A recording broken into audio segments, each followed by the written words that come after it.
warahmatullahi wabarakatuh. Di sini saya akan mempresentasikan seminar pendidikan profesi guru PPG Prajabatan tahun 2022 gelombang kedua dari Universitas Veteran Bangun Nusantara. Dosen pembimbing Ibu Rita Kumalasari, Magister Pendidikan. Sebelumnya, perkenalkan nama saya Eva Fitriani, NIM 22225140004. Program Studi Bimbingan dan Konseling kelas BK2 kelompok 3.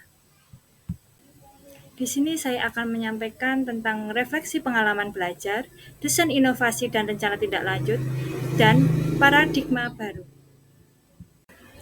Seminar PPG adalah mata kuliah yang memfasilitasi mahasiswa dalam meningkatkan kemampuan melakukan refleksi secara logis, kritis, dan sistematis terhadap proses dan hasil belajar selama mengikuti kegiatan PPG.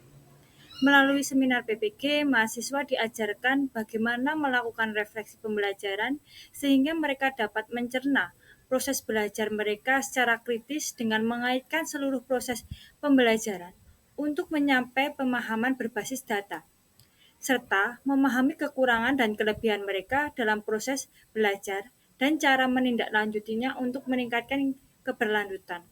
Tujuan dari seminar PPG adalah agar mahasiswa terampil untuk melakukan refleksi secara logis, kritis, dan sistematis terhadap proses dan hasil pembelajaran selama mengikuti program PPG. Refleksi dilakukan terhadap setiap mata kuliah dan kaitannya dengan mata kuliah yang lain ditempuh dengan mengikuti program PPG, baik mata kuliah inti, mata kuliah selektif, maupun eklektif, dengan memanfaatkan artefak-artefak pembelajaran mata kuliah tersebut. Mata kuliah inti terdiri dari yang pertama, filosofi pendidikan, yang kedua, pemahaman tentang peserta didik dan pemahamannya, ketiga, prinsip pengajaran dan asesmen yang efektif, keempat, pembelajaran sosial emosional, yang kelima, proyek kepemimpinan, dan yang keenam, praktik pengalaman lapangan. Untuk mata kuliah selektif dan eklektif, yang pertama nilai kejuangan, yang kedua perspektif sosiokultural dalam pendidikan, dan ketiga pengantar pendidikan anak berkebutuhan khusus.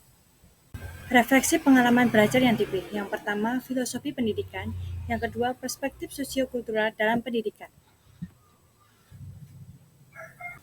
Filosofi pendidikan. Pendidikan merupakan suatu proses untuk menuntun peserta didik dalam memperbaiki tingkah lakunya guna mencapai kebahagiaan dalam hidup. Guru bertugas sebagai among yang memberikan arah sesuai dengan kodrat alam dan kodrat zaman. Pada kuliah filosofi pendidikan di Indonesia, terdapat 5 topik pembahasan yang saya pelajari, yaitu topik 1, perjalanan pendidikan nasional. Topik 2, dasar-dasar pendidikan Ki Hajar Dewantoro. Topik 3, identitas manusia Indonesia. Topik 4, Pancasila sebagai fondasi pendidikan Indonesia. Yang kelima, telaah praktik baik pendidikan yang memerdekakan. Topik 1, perjalanan pendidikan nasional. Dalam belajar perjalanan pendidikan nasional, saya mempelajari perjalanan pendidikan pada zaman sebelum kemerdekaan sampai saat ini. Perjalanan pendidikan di Indonesia tak lepas dengan Bapak Ki Hajar Dewantoro. Bapak Ki Hajar Dewantoro mendapat julukan sebagai Bapak Pendidikan di Indonesia. Topik kedua, dasar-dasar pendidikan Ki Hajar Dewantoro. Pada topik ini, saya belajar bahwa peserta didik memiliki kodrat alam dan kodrat zaman, sehingga guru harus berinovasi dalam melaksanakan pembelajaran dan menuntun peserta didik untuk mengembangkan dirinya. Topik ketiga yaitu identitas manusia Indonesia. Saya mempelajari tentang identitas manusia Indonesia, di mana manusia Indonesia memiliki ciri khas yang berbeda dengan bangsa lain. Ciri khas yang dimiliki manusia Indonesia mulai dari ras, suku, budaya, dan agama yang berbeda-beda. Dengan adanya perbedaan tersebut, menciptakan keberagaman manusia Indonesia. Topik 4, Pancasila sebagai fondasi pendidikan Indonesia. Karakter bangsa Indonesia adalah kebinekaan. Pancasila sebagai entitas dan identitas bangsa Indonesia, serta menelaah profil pelajar Pancasila dan perwujudannya pada pendidikan yang berpihak kepada peserta didik dalam pendidikan di abad ke-21. Topik kelima, telaah praktik baik pendidikan yang memerdekakan. Saya mempelajari tentang pendidikan yang memerdekakan dan berpihak kepada peserta didik, di mana dalam materi tersebut bahwa pembelajaran itu harus merujuk pada peserta didik, kepada peserta didik untuk dapat belajar sebebas-bebasnya, seluas-luasnya dan belajar dimanapun, kapanpun, dan dengan sumber dari macam sumber belajar. Artefak pembelajaran. Media audiovisual mengenai penerapan pembelajaran yang berpihak pada peserta didik serta pembelajarannya. Berikut adalah artefak pembelajaran filosofi pendidikan. Perjalanan pendidikan nasional dari perspektif Ki Hajar Dewantara dalam filosofi pendidikan. Hai, saya Eva, mahasiswa PGB Jabatan, Pendidikan, Bimbingan, dan Konseling. Tokoh pendidikan yaitu Ki Hajar Dewantara, seorang pendiri lembaga pendidikan yang memberikan kesempatan bagi para pribumi jelata untuk bisa memperoleh hak pendidikan. Pendidikan sebelum kemerdekaan. Pendidikan sebelum kemerdekaan. Pada zaman Belanda pada tahun 1854, di mana bupati berinisiatif mendirikan sekolah. Belanda mendirikan sekolah hanya untuk meningkatkan taraf hidup masyarakat dan hanya untuk mendidik calon-calon pegawai tenaga profesional. Dengan berangsur-angsur dapat mendirikan sekolah-sekolah bumi putra yang hanya mempunyai 3 kelas. Maksud dan tujuan dari segala usaha itu tetap untuk mendidik calon-calon pegawai negeri dan pembantu-pembantu perusahaan-perusahaan kepunyaan Belanda. Maksud dan tujuan tersebut tidak berubah ketika pemerintah memberi kelonggaran kepada anak-anak Indonesia hanya mempelajari membaca, menulis, dan berhitung. Pada tahun 1922, Ki Hajar Dewantara mendirikan Taman Siswa sebagai gerbang emas untuk kemerdekaan dan kebebasan. Pendidikan sesudah kemerdekaan.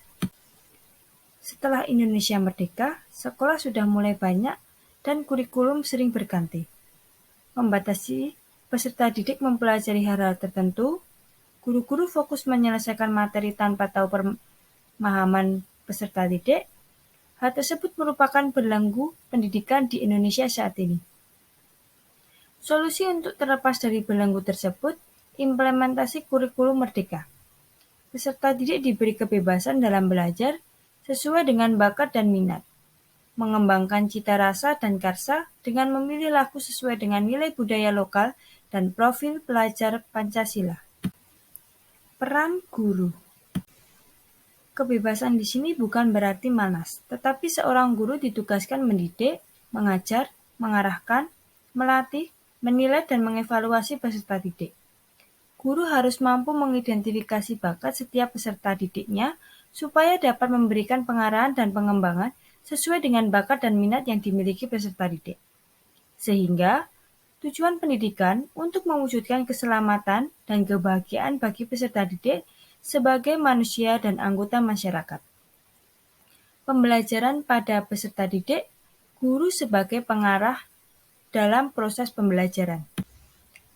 Semboyan Ki Hajar Dewantara. Ing ngarsa sung tuladha, ing madya mangun karsa, tutwuri handayani. Ing ngarsa sung tuladha artinya menjadi seorang pemimpin harus mampu memberi suri tauladan. Ing madya mangun karsa, seorang di tengah mampu membangkitkan atau menggugah semangat. Tutwuri handayani, seseorang harus memberikan dorongan moral dan semangat kerja dari belakang. Pesan Ki Hajar Dewantara. Ki Hajar Dewantara pernah menyampaikan pendidikan adalah tempat persemaian segala benih-benih kebudayaan yang hidup dalam masyarakat kebangsaan. Tugas pendidik dan para pejuang kebudayaan sangat diperlukan. Adanya pagar yang kokoh dan kuat untuk menolak segala bahaya yang mengancam dari segala kekuasaan dan kekuatan. Ki Hajar Dewantara juga pernah menyampaikan dasar pendidikan manusia juga berhubungan dengan kodrat alam dan kodrat zaman. Kodrat alam berhubungan dengan sifat dan bentuk lingkungan anak itu berada. Sedangkan kodrat zaman berkaitan dengan isi dan irama. Didiklah anak-anak kita dengan cara yang sesuai dengan tuntunan alam dan zamannya sendiri. Di samping itu, pelajarilah hidup kejiwaan rakyat kita dengan adat istiadatnya yang dalam hal ini bukanlah kita meniru secara mentah-mentah, namun karena bagi kita adat istiadat itu merupakan petunjuk yang berharga. Masa depan kita yang ciptakan. Demikian presentasi dari saya. Terima kasih. Pengalaman belajar yang kedua yaitu perspektif sosiokultural dalam pendidikan. Pada mata kuliah perspektif sosiokultural dalam pendidikan terdapat 6 topik pembahasan yang saya pelajari, yaitu topik 1, pengantar perspektif sosial, budaya, ekonomi, dan politik dalam pendidikan Indonesia. Topik kedua, konsep dasar perspektif sosiokultural dalam pendidikan. Yang ketiga, perspektif sosial, budaya, ekonomi, dan politik dalam pembelajaran. Yang keempat, pembelajaran pada Zone of Proximal Development atau ZPD. Yang kelima, pendekatan strategi, metode, dan teknik pembelajaran yang diterapkan sebagai scaffolding pada ZPD. Yang keenam, isu-isu penyelenggaraan pendidikan dan pembelajaran di sekolah dalam perspektif. Topik 1, pengantar perspektif sosial, budaya, ekonomi, politik dalam pendidikan Indonesia. Pembelajaran yang didapat dalam topik 1 ini adalah sosiokultural dalam pendidikan, melihat peran orang-orang di sekitar yang mempengaruhi perkembangan individu. Individu belajar melalui interaksi dengan masyarakat untuk membentuk kognitif dan psikomotornya. Konsep ini membantu guru mengidentifikasi kemampuan peserta didik, sehingga dapat ditemukan strategi pengajaran yang tepat untuk meningkatkan kemampuan peserta didik. Topik kedua, konsep dasar perspektif sosiokultural dalam pendidikan. Pada topik kedua, pembelajaran yang saya pahami adalah status sosial ekonomi seseorang mempengaruhi dalam pencapaian prestasinya. Status sosial ekonomi dalam tingkatan ekonomi dan sosial individu atau kelompok berdasarkan pendapatan, pendidikan, dan pekerjaan. Keluarga mendukung perkembangan dan pertumbuhan anaknya dengan memahami pentingnya pendidikan karena akan dapat membentuk karakter. Topik ketiga, perspektif sosial, budaya, ekonomi, dan politik dalam pembelajaran. Pada topik ketiga, menjelaskan bahwa dengan memahami sosiokultur guru dapat menentukan dan menerapkan tindakan yang tepat dalam pembelajaran sesuai dengan sosiokultural peserta didik.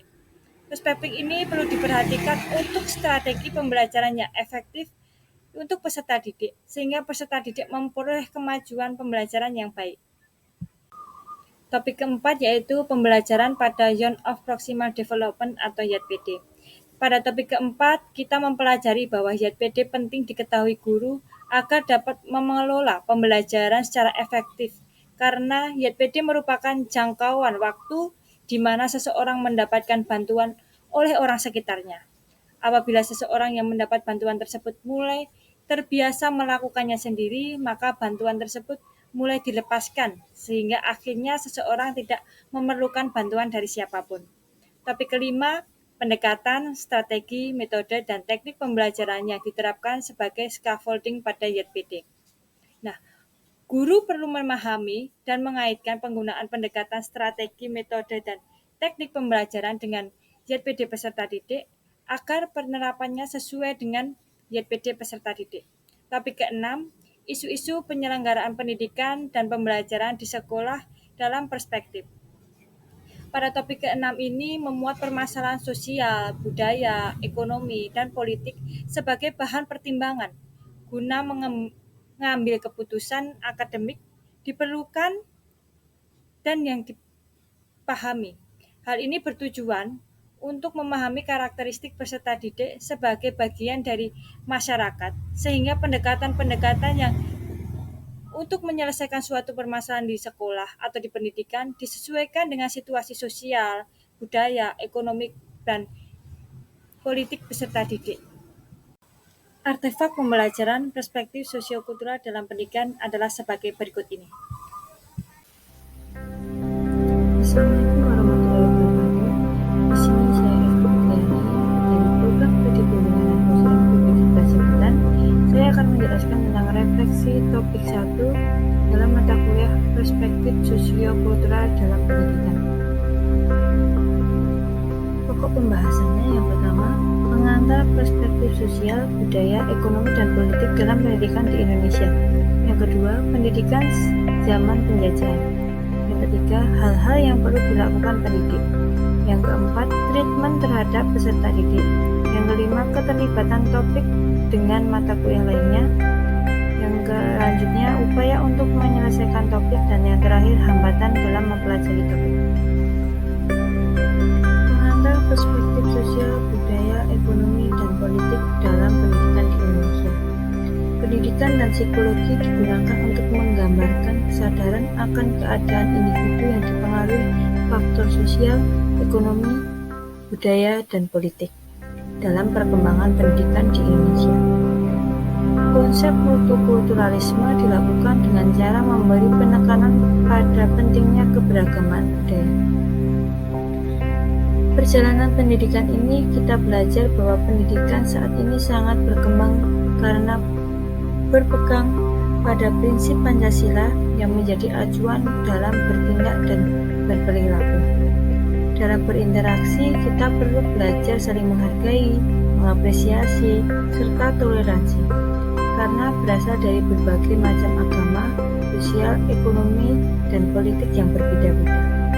Sebagai seorang pendidik harus memahami secara keseluruhan konsep multikulturalisme agar dapat memberikan layanan bimbingan dan konseling dengan tepat, menyesuaikan dengan perbedaan ras, budaya, suku, dan agama peserta didik. Pendidikan zaman penjajahan. Pendidikan pada zaman kolonial hanya diperuntukkan untuk orang-orang yang mempunyai kepentingan pribadi dan calon pegawai saja. Pada tahun 1922 melalui Taman Siswa yang dicetuskan oleh Ki Hajar Dewantara dianggap sebagai gerbang emas kemerdekaan dalam dunia pendidikan Indonesia, di mana pendidikan di Indonesia mulai terbuka untuk masyarakat Indonesia. Hal-hal yang perlu diperhatikan pendidik. Yang pertama, menciptakan suasana belajar yang menyenangkan. Yang kedua, memperhatikan perspektif sosial, budaya, ekonomi, dan politik peserta didik. Yang ketiga, mampu berlaku adil dalam memberikan pemahaman dan pembelajaran. Yang keempat, memberikan kebebasan kepada peserta didik. Treatment terhadap peserta didik. Yang pertama, membentuk kelompok belajar heterogen. Yang kedua, menggunakan metode pembelajaran yang lebih bervariasi. Yang ketiga, menggunakan beragam media sosial. Yang keempat, menggunakan model pembelajaran yang beragam. Keterkaitan topik dengan mata kuliah lainnya. Yang pertama, pemahaman peserta didik.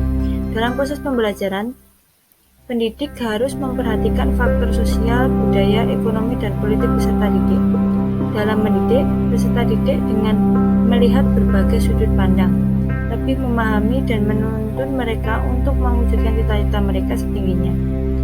Ini sesuai dengan apa yang mereka inginkan agar menjadi pembelajaran yang merdeka. Yang kedua adalah filosofi pendidikan. Perjalanan pendidikan di Indonesia yang dipelopori oleh Ki Hajar Dewantara. Upaya untuk menyelesaikan topik, kami mendiskusikan terkait berbagai latar belakang sosial, budaya, ekonomi, dan politik di berbagai daerah Indonesia, serta bagaimana cara menghadapi tantangan dan strategi pembelajaran oleh pengajar. Saya mendapatkan berbagai tambahan opsi pemecahan masalahnya berkat berdiskusi dengan teman sejawat dan mampu membangun hubungan positif antar anggota.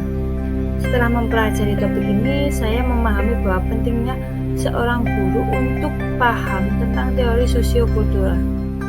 Ketika kita menghadapi peserta didik yang bermacam keadaan sosialnya, kita bisa menangani dengan baik dan berhasil menyelesaikan permasalahan. Hambatan dalam mempelajari topik ini, belum adanya interaksi dengan peserta didik. Yang kedua, kesulitan mengembangkan keterampilan argumentasi. Yang ketiga, belum yakin dengan pemilihan strategi pembelajaran. Kesimpulan dalam topik ini, pendidikan diperuntukkan untuk seluruh peserta didik yang ingin mewujudkan cita-cita setinggi-tingginya. Seorang pendidik harus dapat menciptakan suasana belajar yang menyenangkan dengan memperhatikan perspektif sosial, budaya, ekonomi, dan politik peserta didik.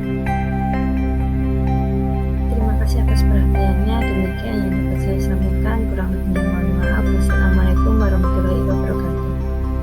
Selanjutnya adalah desain invensi atau inovasi pembelajaran dan rencana tindak lanjut.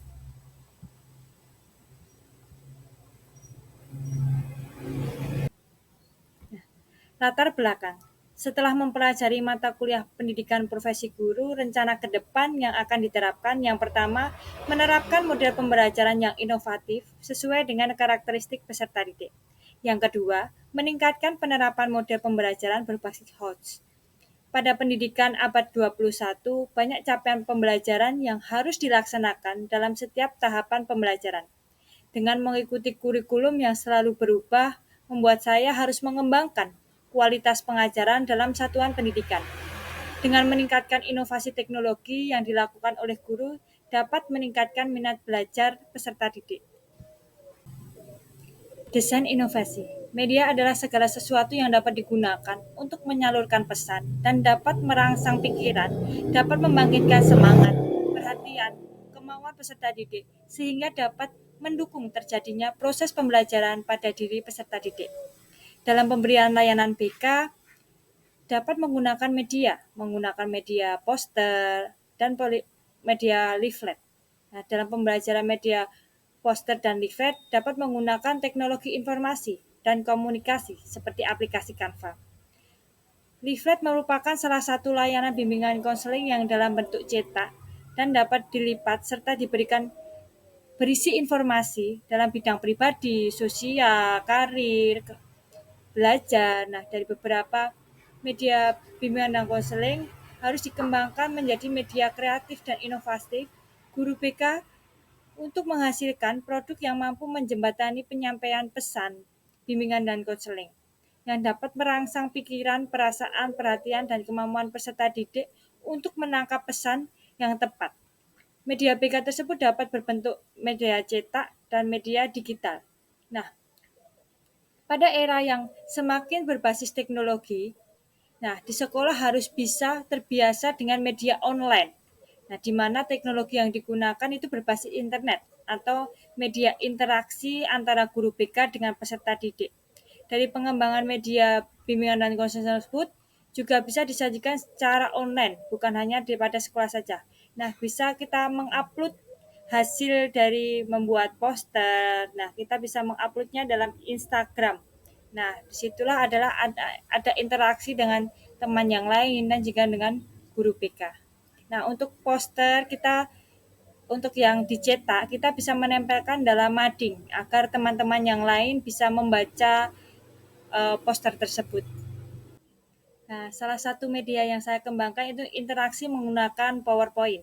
Media yang diharapkan mampu membuat peserta didik lebih antusias dalam mengikuti layanan bimbingan konseling. Dengan adanya PowerPoint, peserta didik lebih tertarik dengan adanya gambar, dengan adanya tulisan yang menarik daripada dengan secara ceramah saja.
Rencana tindak lanjut. Untuk rencana tindak lanjut yang dapat diterapkan di kelas, yang pertama, membuat peserta didik terlibat aktif dalam pembelajaran dengan menjelaskan apa yang akan dipelajari. Yang kedua, menggunakan model, metode, dan strategi pembelajaran yang dapat memacu peserta didik untuk berpikir kritis dan kreatif dengan tetap memperhatikan karakteristik peserta didik dan materi pembelajaran. Yang ketiga, memanfaatkan media pembelajaran yang dapat memberikan pemahaman peserta didik lebih lanjut. Contohnya dengan menggunakan media leaflet dan poster untuk meningkatkan ketertarikan peserta didik dalam proses pembelajaran, sehingga media pendukung tersebut menyampaikan informasi, saran, atau panduan kepada peserta didik, baik individu maupun kelompok yang sedang mengalami masalah atau membutuhkan bimbingan. Strategi yang digunakan dengan menggunakan metode diskusi, tanya jawab, penugasan, serta menggunakan media cetak atau digital seperti Canva. Nah, sedangkan untuk strategi yang digunakan yaitu yang pertama, model pembelajaran yang saya gunakan untuk meningkatkannya yaitu menggunakan model pembelajaran PJBL, Project Based Learning. Dalam hal ini melaksanakan pembelajaran sesuai dengan sistem pembelajaran. Yang kedua, media pembelajaran terkait dengan pembelajaran yang menarik dan inovasi, serta mengintegrasikan dengan pendekatan tepat sehingga peserta didik lebih termotivasi dalam pembelajaran. Yang ketiga, meningkatkan interaksi antara saya seorang guru dengan peserta didik. Nah, komunikasi itu harus selalu ditumbuhkan agar menumbuhkan rasa percaya diri kepada peserta didik dalam mengikuti pembelajaran. Selanjutnya adalah paradigma baru. Makna guru sebelum mengikuti PPG yaitu dahulu guru merupakan sumber utama informasi dan pengetahuan. Guru berperan dominan dalam proses pembelajaran dan memegang kendali penuh pengetahuan yang disampaikan kepada peserta didik. Guru sering dianggap sebagai pemimpin dalam lingkungan pendidikan dan sebagai teladan bagi para peserta didik, baik perilaku, moral, dan sikap. Makna guru sesudah mengikuti PPG yang pertama, profesionalisme dalam pendidikan. Guru yang telah mengikuti PPG akan memiliki pemahaman yang lebih mengenai etika, standar, dan prinsip-prinsip profesinya. Yang kedua, pemberian pengetahuan. Guru memiliki pengetahuan yang mendalam dan keahlian dalam merencanakan dan menyampaikan materi pembelajaran agar peserta didik mudah dalam memahaminya. Yang ketiga, fasilitator pembelajaran. Guru mendorong peserta didik untuk aktif dalam berpartisipasi dalam kegiatan belajar mengajar. Yang keempat yaitu membangun karakter. Guru berusaha untuk memberikan contoh dan membimbing peserta didik dengan mengembangkan nilai-nilai moral, etika, dan kepribadian yang positif. Yang kelima yaitu motivasi dan penggerak. Guru memberikan pujian dan umpan balik yang konstruktif untuk membangun rasa percaya diri peserta didik dan memotivasinya untuk harus terus berkembang. Yang keenam, permodelan perilaku. Guru menjadi contoh yang baik dalam sikap, nilai, etika, dan tanggung jawab. Guru berperan membentuk perilaku dan moral peserta didiknya. Demikian presentasi yang dapat saya sampaikan, kurang lebihnya mohon maaf. Wassalamualaikum warahmatullahi wabarakatuh.